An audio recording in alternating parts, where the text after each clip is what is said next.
Oh, hi. I didn't see you there. I'm Philbert D, and we just had an election. This is Phil on Films.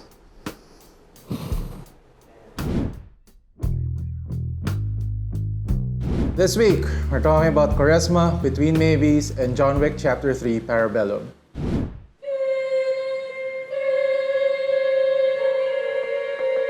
Pumasok siya dito. Kumuha siya ng sinturon. Tinali niya sa liig niya. At sinabit niya sa pintuan. Kent Gonzalez is Luis, who returns home to Baguio from college following the news of his sister's death. When he asks how she died, his parents, played by John Arcilla and Sharon Cuneta, are evasive. At night, his sister's spirit violently makes her presence known to him, reminding him of the violence he was already witness to in the house. Luis digs deeper and uncovers the dark history of his home. Full disclosure, I was commissioned to translate the screenplay of this film into English, and that translation was used as the basis for the subtitles. My name pops up in the credits, so feel free to disregard anything I say, but you should feel free to disregard anything I say anyway. Moving on. One general difference between Western and Asian movies is the relationship with ghosts. In Hollywood, half of the runtime is usually spent doubting the existence of the threat, the characters questioning their sanity as they witness direct proof of the afterlife. In Asia, where animism has never really gone away, spirits are just a fact of life. This is all to say that Kuwaresma gets weird really quickly. When the ghost makes its presence known, it makes its presence known. It creates all manner of unsettling visuals, tosses the characters around like rag dolls, and generally projects violence in a way that conveys a subtext of trauma. Walang magulang na hindi naghalad ng mabuti para sa kanyang anak. Sana mamatay ka na. It's pretty wild, and I do have to emphasize just how weird it is. There's a lot of technical wizardry employed in this film, and all of it is directed towards making things feel off-kilter. The story is a loose assemblage of plot points at best, though it does come together in the end into a singular theme. There is an element of this story that I really don't like. I don't want to give anything away, but it's a tricky subject that the film is unable to address in a substantial way, and it could have survived without it. All in all, it's worth checking out. The narrative can feel uneven at times, but the movie is just giving you so much. Take note of the sound design and the completely unusual score. It's unlike anything we've heard in a while. And watch for John Arcilla, who delivers a performance so deranged that it makes Antonio Luna look like a puppy. That's definitely worth a look. 3.5 stars.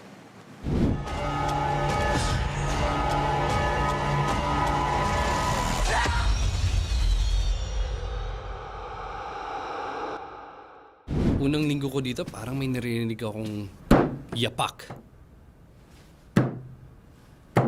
Strategy mo yan, no? Para makitulog ako sa kwarto mo. Sinishare ko lang kung yung mga nararanasan ko dito sa bahay. Sabi kasi ni Mesada ko, may crush ka daw sa akin.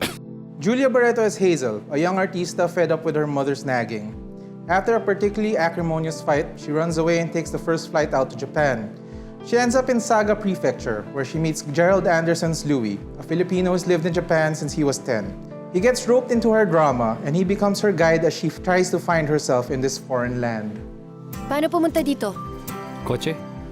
The movie plays up the different maturity levels between the two characters. Hazel is flighty and impulsive and is at a crossroads in her life. Louis, on the other hand, has more experience and has already made tough choices that got him to where he is. This dynamic plays out throughout the movie, and it never really manages to find any intensity in the pairing. Louis is an instructor or an older brother, someone passing on wisdom to a younger person. The film is often pretty cute. It certainly gets a lot out of the setting, and Julia Barreto kicks it up a gear in her performance, displaying an endearing fierceness that gives the film a jolt of energy. But the conflicts feel distant, and the romance is just tepid. It could be said that the film is just being more mature about things, that it's trying to be more realistic. but it never really gets serious enough to warrant that justification. It's not bad in the end, but it's a little hard to get excited about it. 3 stars. Handa ka bang ipagpalit lahat ng meron ka sa Pilipinas para sa ganitong buhay?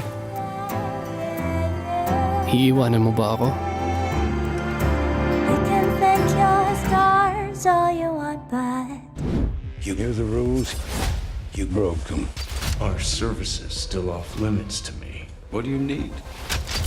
Guns. Lots of guns. Keanu Reeves returns as John Wick. The story picks up literally minutes following the events of John Wick Chapter 2. The assassin has just broken the rules of the global organization in which he exists, and there's a hefty price put on his head. Wick calls in all the favors he has left in order to find a way to keep on living. It's safe to say that if you enjoyed the first 2 John Wick movies, you're going to enjoy this one. It's a lot more of the same. A series of some of the best action sequences ever conceived, set in this absurd world of assassins governed by arcane systems of honor and remuneration. The world building gets shakier the farther up the ladder we go. The story stalls a bit as we meet the Adjudicator, a representative for the powers that be that doles out consequences for people connected to John Wick. It's a diversion that takes away from the momentum of the story, especially as John's own journey renders some of these consequences moot. But yeah, the movie gives you what you want. Keanu Reeves is as good as he's ever been as John Wick, and the film around him just keeps on delivering the most inventive, most cohesive action sequences in the history of cinema, with just enough unexpected humor and surrealism to keep the violence from getting exhausting. 4 stars.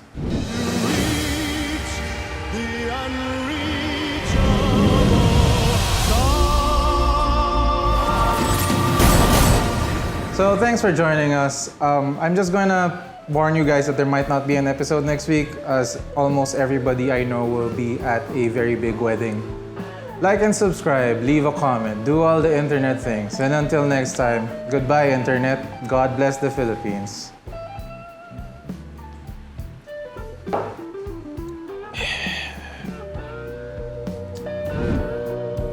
Does the sound good? Oh, hi. I didn't see you there. I'm Vilbert Lee, and we just had an election. This is Phil on Films.